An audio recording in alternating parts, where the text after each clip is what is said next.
Hello friends, എല്ലാവർക്കും നമസ്കാരം. നിങ്ങളേവരും കാത്തിരിക്കുന്ന അലീനയുടെ നാളത്തെ വിശേഷത്തിലേക്ക് എല്ലാ കൂട്ടുകാർക്കും സ്വാഗതം. എല്ലാവർക്കും നല്ലൊരു ശുഭരാത്രി നേർന്നുകൊണ്ട് തന്നെ വിശേഷത്തിലേക്ക് കിടക്കാം. ലൈക്ക് ചെയ്യാനും ഹൈപ്പ് ചെയ്യാനും മറക്കരുത് കേട്ടോ. അപ്പം ഞാൻ നേരെ വിശേഷത്തിലേക്ക് തന്നെ കിടക്കുകയാണ്. അങ്ങനെ നമ്മുടെ ഔതക്കുട്ടിയും അറിഞ്ഞിരിക്കുകയാണ് തൻ്റെ മകന് നേരത്തെ ഒരു ബന്ധത്തിൽ, ഇവർക്ക് എല്ലാവർക്കും അറിയാവുന്നൊരു ബന്ധം തന്നെയായിരുന്നു, വൈജയുമായിട്ടുള്ളൊരു ബന്ധം. നമ്മുടെ ചിന്നമ്മ, അതായത് ലാലിച്ചൻ്റെ അമ്മയ്ക്ക് ഭയങ്കര ഇഷ്ടമായിരുന്നു ഈ വിവാഹത്തിനെ. പക്ഷെ എന്ത് ചെയ്യാനാണ്, ബാക്കി ആർക്കും ഇഷ്ടമല്ല. അപ്പം ഇതെല്ലാവരും കൂടെ ചേർന്ന് ഒരു ഒത്തുകളി തന്നെയായിരുന്നു. വൈജയെ മാറ്റി വേറൊരു വിവാഹത്തിന് സമ്മതിപ്പിക്കുക, ലാലിച്ചനെ അതായത് സ്റ്റാൻലിനെ മാറ്റി വേറൊരു വിവാഹത്തിന് സമ്മതിപ്പിക്കുക എന്നുള്ളത് ഇവരെല്ലാവരും കൂടി ഒത്തുകളിച്ചതാണെന്ന് ഇന്ന് സ്റ്റാൻലിയുടെ ആ ഒരു സംസാരത്തിൽ മനസ്സിലായി. അതിൽ ഔതക്കുട്ടിയും ഒരു ഇതായിട്ടുണ്ട്. ഔതക്കുട്ടിയും അതിലൊരു പാർട്ടാണ്. കാരണം ഇവരെല്ലാവരും കൂടി ചേർന്ന്, രണ്ട് കുടുംബക്കാർ കൂടി ചേർന്ന് എങ്ങനെയെങ്കിലും രണ്ടിനെയും രണ്ടാക്കി മാറ്റി വെച്ചത് തന്നെയാണ്. അപ്പോൾ അത് നമുക്ക് മനസ്സിലായല്ലോ. അപ്പോൾ അതൊക്കെ അവിടെ ഇരിക്കട്ടെ.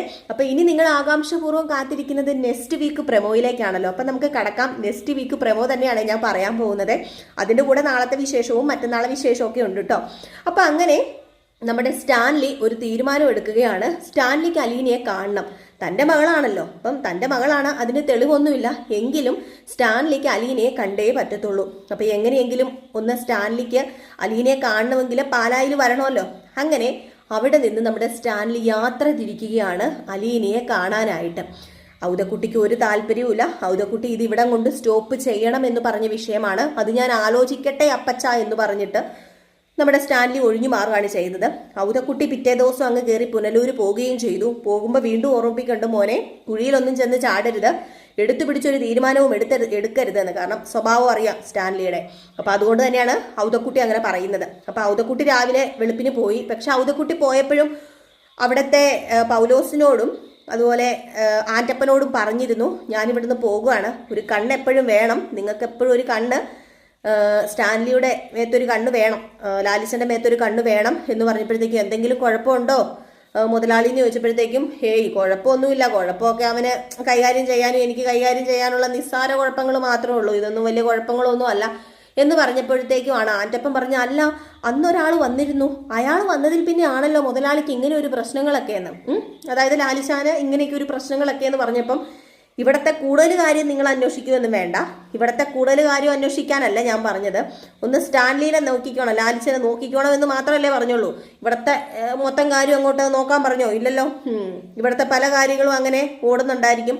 അതിൻ്റെ ഒന്നും പുറകെ ഓടേണ്ട ആവശ്യമില്ല. ഇവിടുത്തെ സർവന്റ് അല്ലെങ്കിൽ വേലക്കാർക്ക് അല്ലെങ്കിൽ ഇവിടെ ശമ്പളം കൊടുക്കുന്നവർക്ക് അതിൻ്റെ ഒന്നും പുറകെ ഓടേണ്ട ആവശ്യമില്ല. പറയുന്ന കാര്യം അങ്ങ് ചെയ്താൽ മതിയെന്ന് ഔതക്കുട്ടി ആൻ്റപ്പനോടും പൗലോസിനോടും പറഞ്ഞു. ഏതായാലും ഇത്രയും പറഞ്ഞിട്ട് ഔതക്കുട്ടി അങ്ങ് പോയി. പൗലോസും നമ്മുടെ ആൻ്റപ്പനും കൂടെ എന്തെങ്കിലും കാണിച്ചു കൂട്ടട്ടെ, നമുക്കെന്താ, ഇവരൊക്കെ വലിയ മുതലാളിമാരല്ലേ, ലാസ്റ്റ് നമ്മൾ എന്ത് ചെയ്യും, തൊഴിലാളിമാരായ നമ്മൾ കൂഞ്ഞിക്കൂടി നിൽക്കേണ്ട വരും എന്നുള്ള രീതിയിലൊക്കെ ഇങ്ങനെ സംസാരിച്ചിട്ട് ആൻ്റപ്പനും അതുപോലെ പൗലോസും ആ കേസങ്ങ് വിട്ടു. പക്ഷേ നമ്മുടെ സ്റ്റാൻലിക്ക് ആ കേസങ്ങ് പെട്ടെന്ന് വിടാൻ പറ്റുമോ? സ്റ്റാൻലിക്ക് രാവെന്നോ പകലെന്നോ എന്നൊന്നുമില്ലാതെ സ്റ്റാൻലി അങ്ങോട്ടും ഇങ്ങോട്ടും ഒക്കെ മാറിയും തിരിഞ്ഞും നടന്നും ഇരുന്നും ഒക്കെ ചിന്തിക്കുകയാണ്. അലീന തൻ്റെ മകളാണോ, അന്ന് അവരുടെ ബന്ധത്തിലുണ്ടായ ആ കൊച്ചാണോ എന്നൊക്കെ ആലോചിക്കുന്നു. വീണ്ടും എന്ത് ചെയ്യുന്നു, സ്റ്റാൻലി ആ ആൽബം ഉണ്ടല്ലോ, പഴയ ഒരു ആൽബം, ആ ആൽബം ഒക്കെ സൂക്ഷിച്ചു വെച്ചിട്ടുണ്ടെങ്കിൽ അവരുടെ പ്രണയം എത്രമാത്രം ജെനുവിനായിരിക്കണമല്ലോ. അപ്പം അതുകൊണ്ടാണല്ലോ അതൊക്കെ സൂക്ഷിച്ചു വെച്ചിരിക്കുന്നത്. അപ്പോൾ ആ ഒരു ആൽബം എന്ത് ചെയ്യുന്നു, എടുത്ത് തുറന്നു നോക്കുന്നു. അതിനകത്ത് തുറന്നു നോക്കിയിട്ട് ഇങ്ങനെ കാര്യങ്ങളൊക്കെ ഇങ്ങനെ ചിന്തിക്കുന്നു, പഴയ അവരുടെ ആ ഒരു പ്രേമകാലമൊക്കെ ചിന്തിക്കുന്നു. അപ്പം അങ്ങനെ ഒരു കുഞ്ഞുണ്ടെങ്കിൽ അതിനെ വിട്ടുകളയാൻ പാടില്ല എന്നൊരു ബോധോദയം സ്റ്റാൻലിക്ക് ഉണ്ടാവുകയാണ്. ഏതായാലും നമ്മുടെ ബാലചന്ദ്രൻ കുറച്ച് ദേഷ്യത്തിൽ തന്നെയാണ്. ബാലചന്ദ്രൻ ദേഷ്യത്തിലാണെന്ന് മാത്രമല്ല, ബാലചന്ദ്രൻ അലീനയോട് സംസാരിക്കുന്ന ഒരു സീനുണ്ട്. ഇപ്പം അലീനയോട് പറയുന്നുണ്ട്, നിനക്ക് ജോലി സെറ്റാക്കി തരാമെന്നൊക്കെ ഞാൻ പറഞ്ഞല്ലോ. അപ്പം കഴിഞ്ഞ ദിവസം ഞാൻ പറഞ്ഞു നിന്നോട്, ഞാനങ്ങ് കൊല്ലത്ത് പോയത് എന്തിനാണെന്നൊക്കെ നിനക്ക് മനസ്സിലായി കാണുമല്ലോ. ഒരു സ്ഥലത്ത് സെറ്റാക്കാനായിരുന്നു, പക്ഷെ അത് സെറ്റാകുന്ന മട്ടില്ല അലീനെ. അതുകൊണ്ട് നീ ഒരു കാര്യം ചെയ്യ്, ചിലപ്പം കുറച്ച് ദിവസം കൂടെ നിനക്ക് നീണ്ടു പോകേണ്ടി വരും, കുറച്ച് ആഴ്ചകൾ കൂടി നിൽക്കേണ്ടി വരും. അത് സെറ്റാകുന്നൊരു കാര്യമില്ല എന്നാണ് എനിക്ക് തോന്നുന്നത്. നമ്മൾ വിചാരിക്കുന്ന പോലെ അല്ലല്ലോ എല്ലാവരും നമ്മൾ വിചാരിക്കുന്ന പോലെ അല്ല ലീന. നിനക്ക് യോഗം ഉണ്ടെങ്കിൽ അങ്ങോട്ടേക്ക് പോകാന്ന് പറഞ്ഞപ്പോൾ, യോഗമോ? എൻ്റെ യോഗവും ഇതൊക്കെ ആയിട്ട് എന്താ അച്ഛാ ബന്ധമിരിക്കുന്നത്? എനിക്ക് എവിടെ ചെന്നാലും സ്വർഗലോകം പോലെ തന്നെയാണ്. എവിടെ ചെന്നാലും അത് ഞാൻ സ്വർഗലോകമാക്കും. അങ്ങനെ ഇവിടെയും സ്വർഗലോകമാക്കാൻ ശ്രമിച്ചിട്ടുണ്ട്.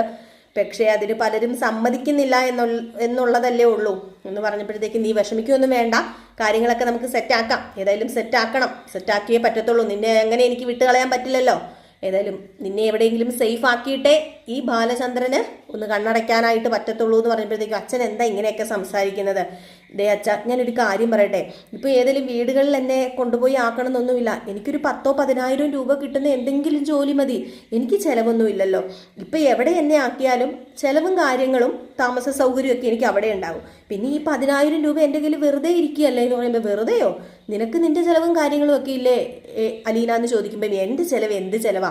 എനിക്ക് ഏതെങ്കിലും അനാഥാലയങ്ങളെയൊക്കെ സഹായിക്കണം, രോഗികൾക്കൊക്കെ കുറച്ച് സഹായം കൊടുക്കണം, മരുന്ന് മേടിക്കാൻ പൈസ ഇല്ലാത്തവർക്ക് മരുന്ന് മേടിക്കാൻ കൊടുക്കണം, അതിനൊക്കെ ഈ 10,000 രൂപയെ അതെനിക്ക് അധികമാ അച്ഛാ, അതുകൊണ്ട് സാരമില്ല എന്ന് പറഞ്ഞപ്പോഴത്തേക്കും, ഓ അത് നിനക്ക് അധികമായിരിക്കും അല്ലേ, എന്നാൽ പിന്നെ ഒരു കാര്യം ചെയ്യാം, ഇവിടെ വന്നായിരുന്നല്ലോ രണ്ടുപേര് നിന്നെ കാണാനായിട്ട്, എൻ്റെ പൊന്നാര അളിയന്മാര് കുറേ പൈസ ഓഫർ ചെയ്തിരുന്നു, 25 ലക്ഷം രൂപ, 2 മുറിയുള്ളൊരു ഫ്ലാറ്റ്, എന്നാൽ പിന്നെ നിനക്ക് അതൊക്കെ അങ്ങോട്ട് തരാമല്ലോ, നിനക്ക് വേറെ ചിലവൊന്നുമില്ലല്ലോ, എന്നാൽ പിന്നെ നിനക്ക് അതൊക്കെ അങ്ങോട്ട് തരാമല്ലോ എന്ന് പറയുമ്പം, അയ്യോ അതൊന്നും എനിക്ക് ആവശ്യമില്ല, ഈ ഫ്ലാറ്റും അതുപോലെ 25 ലക്ഷം രൂപയും ഡെപ്പോസിറ്റ് ചെയ്ത് കഴിഞ്ഞിട്ടുണ്ടെങ്കിൽ എല്ലാം സെറ്റാകുന്നാണോ അച്ഛനും കരുതുന്നത്?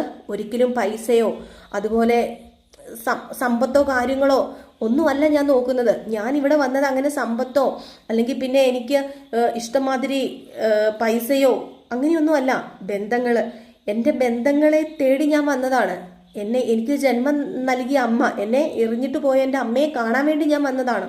ഒരിക്കലും അമ്മയെ കണ്ടിട്ട് അമ്മയുടെ അവകാശം പിടിച്ചു പറ്റാനോ അമ്മയുടെ അധികാരം പിടിച്ചു പറ്റാനോ ഒന്നുമല്ല. ഒരു നോക്ക് കാണണം, സംസാരിക്കണം, അതുപോലെ അടുത്തിരിക്കണം, ആ കൈ കൊണ്ട് ഒരു ചോറെങ്കിലും അവസാനമായിട്ട് എനിക്ക് വാരി കഴിക്കണം. അതിനൊക്കെ വേണ്ടി വന്ന ഞാൻ ഇപ്പം ഇവിടെ നിന്ന് പോകുന്നത് വെറും 0 ആയിട്ടാണ്.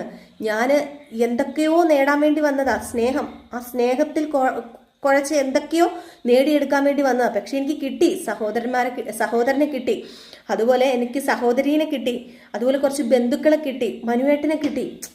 ഇതൊക്കെ മതി അലീനക്ക്. ഇനിയിപ്പോൾ ഇവിടെ നിന്ന് എനിക്കൊന്നും വേണ്ട. ആരെന്തൊക്കെ ഓഫർ വെച്ചാലും എനിക്ക് അതിൻ്റെ ഒന്നും ആവശ്യമില്ല. എനിക്ക് കിട്ടാവുന്നതൊക്കെ ഇവിടെ നിന്ന് കിട്ടിയിട്ടുണ്ട്. പിന്നെ യോഗമില്ല, എനിക്ക് യോഗമില്ലെന്ന് ഞാൻ കരുതിക്കോളാം. അച്ഛൻ്റെയോ അമ്മയുടെയോ ഒക്കെ സ്നേഹം, അതിനുള്ള യോഗം എനിക്കില്ലെന്ന് ഞാൻ കരുതിക്കോളാം അച്ഛാ എന്നിങ്ങനെ പറഞ്ഞിട്ട് നമ്മുടെ അലീന അങ്ങ് മാറിപ്പോയി. ഏതായാലും വല്ലാത്തൊരവസ്ഥയിലാണ് ബാലചന്ദ്രനും. സ്റ്റാൻലി ഇങ്ങനെയൊക്കെ പറയുമ്പം നമ്മുടെ ബാലചന്ദ്രൻ എന്ത് ചെയ്യാനാണ്? അപ്പോൾ ഏതായാലും ഇതിനിടയിൽ നമ്മുടെ ബബിതയോടും ബാലചന്ദ്രനോടും ഒക്കെ പറഞ്ഞിട്ട് ഒന്ന് അങ്ങോട്ടേക്ക് പോകണം, കൈതക്കലേക്ക് നമ്മുടെ അലീനയ്ക്കൊന്ന് പോകണം. അപ്പം അതിനുള്ള സമ്മതം ബാലചന്ദ്രന്റെ കയ്യിൽ നിന്ന് മേടിക്കുകയാണ്. അവസാനമായിട്ട് എനിക്ക് ജന്മം നൽകിയ ആ സ്ത്രീ ഒന്ന് പോയി കണ്ടോട്ടെ അച്ഛാ. ഞാൻ ഇവിടുന്ന് പോകുന്നതിന് മുമ്പ് ആ ജന്മം നൽകിയ സ്ത്രീയെ എനിക്കൊന്ന് പോയി കാണണം, എനിക്ക് കണ്ടേ പറ്റൂ എന്ന് പറഞ്ഞപ്പോൾ, നിനക്ക് കാണണമോടെ, അതിൻ്റെയൊക്കെ എന്ത് അവകാശമുള്ളൂ? അങ്ങനെ ഒരു ജന്മം നൽകിയ സ്ത്രീ നിനക്ക് എന്തിനാണ് എന്ന് ചോദിക്കുമ്പോൾ, എന്തൊക്കെ പറഞ്ഞാലും ആ സ്ത്രീക്ക് അറിയില്ലല്ലോ അച്ഛാ, ഞാൻ ആ സ്ത്രീയുടെ മകളാണെന്ന് അറിയാതെയല്ലേ ആ സ്ത്രീ എന്നെ ദ്രോഹിച്ചുകൊണ്ടിരിക്കുന്നത്. അപ്പം അതൊന്നും എനിക്ക് കാണാനോ അതൊന്നും കണ്ടിട്ട് എനിക്ക് പോകാതിരിക്കാനോ ഒന്നും പറ്റില്ല.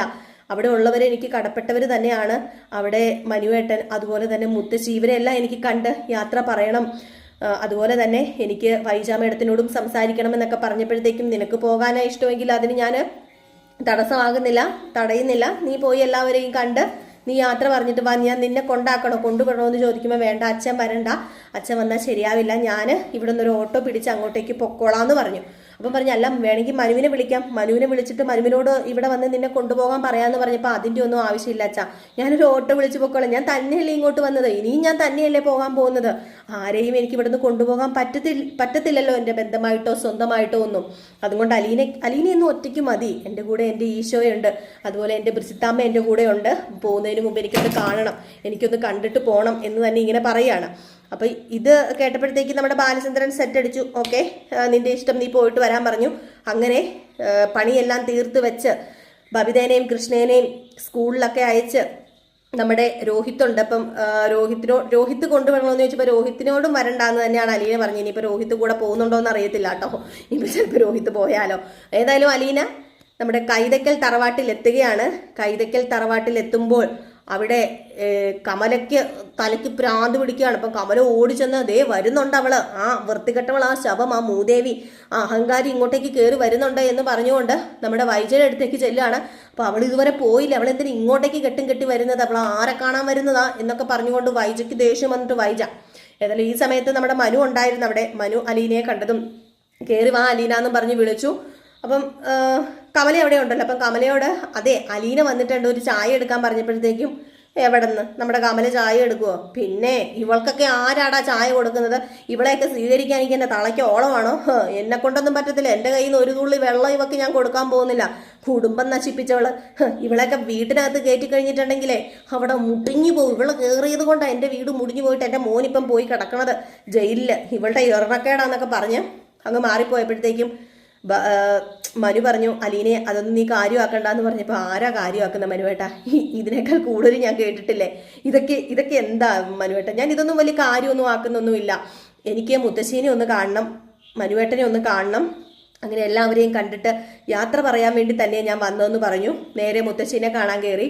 അങ്ങനെ മുത്തശ്ശിയുടെ അടുത്ത് ചെന്നപ്പോഴത്തേക്കും അലീനയ്ക്ക് മുത്തശ്ശി അലീനയെ കണ്ടതും ഭയങ്കര സ്നേഹത്തോടു കൂടി വാങ്ങി വന്ന് ഇങ്ങനെ ഇരിക്കാൻ പറഞ്ഞു.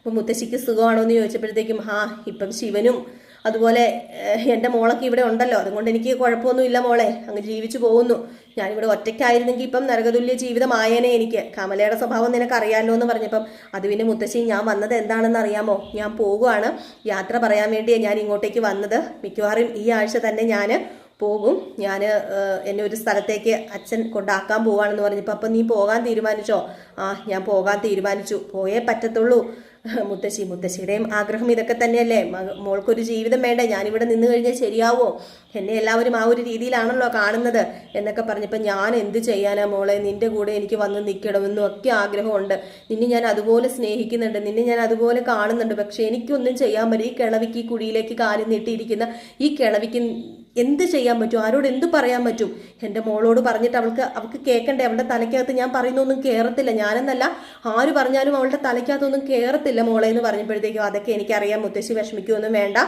ഞാൻ അങ്ങനെ പോകുകയാണെങ്കിലും ഇടയ്ക്കൊക്കെ ഞാൻ മുത്തശ്ശീനെ കാണാൻ വരും, പിന്നെ ഫോണുണ്ടല്ലോ ഞാൻ ഇടയ്ക്ക് വിളിക്കുകയൊക്കെ ചെയ്യാൻ കേട്ടോ, എൻ്റെ സ്വന്തം മുത്തശ്ശിയായത്, എൻ്റെ സ്വന്തം മുത്തശ്ശി തന്നെയാണെന്ന് പറഞ്ഞ് നമ്മുടെ മുത്തശ്ശിക്ക് ഉമ്മയൊക്കെ കൊടുക്കുന്നുണ്ട്, എന്താ പറയുക സ്വന്തം മുത്തശ്ശി തന്നെയാണല്ലോ. ഏതായാലും ഇത് കഴിഞ്ഞ് നേരെ വൈജ മേഡത്തിനെ എനിക്കൊന്ന് കാണണം എന്ന് പറഞ്ഞു. അപ്പം മുത്തശ്ശി ചോദിച്ചു അതിൻ്റെ ആവശ്യമുണ്ടോ മോളെ എന്ന് ചോദിച്ചപ്പോൾ എനിക്ക് കണ്ടേ പറ്റൂ എന്ന് പറഞ്ഞ് നേരെ വൈജയനെ കാണാൻ പോവുകയാണ്. അങ്ങനെ വൈജയുടെ റൂമിൻ്റെ അവിടെ ചെന്നിട്ട് മേഡം എന്ന് വിളിച്ചപ്പോഴത്തേക്കും വൈജ എന്താ നിനക്ക് വേണ്ടത്, നിന്നോട് ആരും ഇപ്പം ഇങ്ങോട്ടേക്ക് വരാൻ പറഞ്ഞത് എന്ന് ചോദിച്ചപ്പം എന്നോട് ആരും പറഞ്ഞിട്ടല്ല മേഡം വന്നത്, മേഡത്തിൻ്റെ ആഗ്രഹം പോലെ തന്നെ ഞാൻ ഇവിടുന്ന് പോകുകയാണ്, ഞാനായിട്ടൊരിക്കലും മേഡത്തിന് വേദന ഉണ്ടാക്കി വെക്കില്ല എന്ന് പറഞ്ഞപ്പോൾ ഇനി ഇതിൽ കൂടുതൽ എന്ത് വേദന ഉണ്ടാകാനാടി എനിക്ക്, നീ കയറി വന്ന് കാല് കുത്തിയതോടെ തീർന്നില്ലേ എല്ലാം, ഇനിയിപ്പം നീ പോയാലും പോയില്ലെങ്കിലും എന്താ എനിക്ക് പ്രയോജനം ഇരിക്കുന്നത്, പക്ഷെ നീ പോണം, നീ പോയേ പറ്റൂ, എനിക്ക് ബാലചന്ദ്രനുമായിട്ട് ഒന്നിക്കാനുള്ള കൊതി കൊണ്ടോ എന്നൊന്നും അല്ല, പക്ഷേ ഇതെൻ്റെ ഒരു വാശിയാ, നീ പോയിട്ട് ആ വീട്ടിൽ കയറിയിട്ട് വേണം എനിക്ക് അങ്ങനെ ഇഞ്ചിഞ്ചായിട്ട് കൊല്ലാനായിട്ടെന്ന്. അപ്പോഴത്തേക്കും അലീന പറഞ്ഞു മേഡം ഈ പറയുന്നതൊക്കെ അതുപോലെ നടക്കണമെന്നുണ്ടോ മേഡം ഒന്ന് വിചാരിച്ചോ, മേഡം പെർഫെക്റ്റ് ആണ്, മേഡം 100% ശരിയാണെങ്കിൽ അച്ഛനെ തെറ്റു പറയാം, പക്ഷെ ഈ പറഞ്ഞ മേഡം 10-23 വർഷം മുമ്പ് നടന്ന വഴികൾ എന്തൊക്കെ ആയിരുന്നെന്നും അതിൽ മേഡത്തിനുണ്ടായ ഒരു കുഞ്ഞ് അതൊക്കെ മേഡം എന്തുകൊണ്ട് ചിന്തിക്കുന്നില്ല എന്ന് ചോദിക്കുമ്പോഴത്തേക്കും തന്നെ വൈജയുടെ കിളി മാറുകയാണ് കേട്ടോ. ഇവക്ക് എങ്ങനെ ഇതറിയാം, 10-25 കൊല്ലം മുമ്പ് അല്ലെങ്കിൽ 23 കൊല്ലം മുമ്പ് ഒരു കുഞ്ഞുണ്ടായത് ഇവക്ക് എങ്ങനെ അറിയാന്നുള്ള രീതിയിൽ ഇങ്ങനെ തുറച്ചു നോക്കുന്നുണ്ട്. ഏതായാലും ഈ സമയത്ത് അലീന പറയുന്നുണ്ട് ആ മോളുടെ സ്ഥാനത്തെങ്കിലും അല്ലെങ്കിൽ ആ കുഞ്ഞിന്റെ സ്ഥാനത്തെങ്കിലും മേഡത്തിന് എന്നെ കാണായിരുന്നല്ലോ, ആ കുഞ്ഞ് ഞാനാണ് എന്ന് മേഡത്തിന് ചിന്തിക്കായിരുന്നല്ലോ, അങ്ങനെ കരുതായിരുന്നല്ലോ, ഞാൻ ഈ നിൽക്കുന്നത് എൻ്റെ അമ്മയാണ്, എൻ്റെ അമ്മ തന്നെയാണ് ഈ നിൽക്കുന്നത്, അങ്ങനെയാണ് ഞാൻ കണ്ടിട്ടുള്ളൂ എന്ന് പറയുന്നുണ്ട്.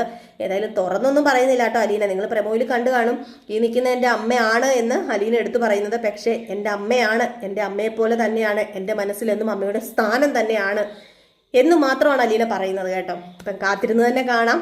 ഭയങ്കരമായിട്ടൊരു ഷോക്ക് തന്നെയാണ് നമ്മുടെ അലീന കൊടുക്കുന്നത് വൈജയ്ക്ക്. അപ്പം എല്ലാവരും കാത്തിരിക്കുക. ഇതിനിടയിൽ നമ്മുടെ സ്റ്റാൻലി എത്തുന്നുണ്ട് അലീനയെ കാണാനായിട്ട്. ഒരു ഫോൺ സംഭാഷണമുണ്ട്. സ്റ്റാൻലി ഞാൻ വരുന്നുണ്ടെന്നും പറഞ്ഞുകൊണ്ട് ബാലചന്ദ്രനെ വിളിക്കുന്നു. ഏതായാലും നിങ്ങൾ പറഞ്ഞല്ലോ എൻ്റെ മകളാണെന്ന്, അപ്പോൾ എനിക്കൊന്ന് വന്ന് കാണണമല്ലോ എന്ന് പറഞ്ഞ് അനുവാദം ഒക്കെ വിളിച്ച് ചോദിച്ചിട്ടാണ് സ്റ്റാൻലി വീട്ടിലേക്ക് വരുന്നത്. പക്ഷേ സ്റ്റാൻലി തൻ്റെ അച്ഛനാണ് എന്ന് ഒരിക്കലും അലീനയ്ക്ക് അറിയില്ല. അലീന ഒരു ചായ ഒരു കപ്പും സോസറൊക്കെ ആയിട്ട് വരുന്നുണ്ട് ചായയൊക്കെ കൊടുക്കാൻ നമ്മുടെ സ്റ്റാൻലിക്ക് മുമ്പിൽ. പക്ഷെ ഒറ്റ നോട്ടത്തിൽ തന്നെ നമ്മുടെ സ്റ്റാൻലിക്ക് മനസ്സിലാകും ഇത് തൻ്റെ മകളാണ്. തൻ്റെ അമ്മയുടെ അതേ ഷേപ്പ്, ചിന്നമ്മയുടെ അതേ ഷേപ്പ് ഇത് തൻ്റെ മകളാണെന്ന് ഒറ്റ നോട്ടത്തിൽ തന്നെ നമ്മുടെ സ്റ്റാൻലിക്ക് മനസ്സിലാകും കേട്ടോ. അപ്പോൾ സ്റ്റാൻലി നമ്മുടെ അലീനയുമായിട്ട് പറക്കുവോ അതോ ഇനിയിപ്പോൾ എന്താണെന്നൊക്കെ നമുക്ക് കാത്തിരുന്ന് തന്നെ കാണാം. അപ്പോൾ എല്ലാവരും കാത്തിരിക്കും. എല്ലാവർക്കും വീണ്ടും നല്ലൊരു ശുഭരാത്രി നേർന്നുകൊണ്ട് നിർത്തുന്നു. Tata bye bye. ലൈക്ക് ചെയ്യാനും ഹൈപ്പ് ചെയ്യാനും മറക്കല്ലേ.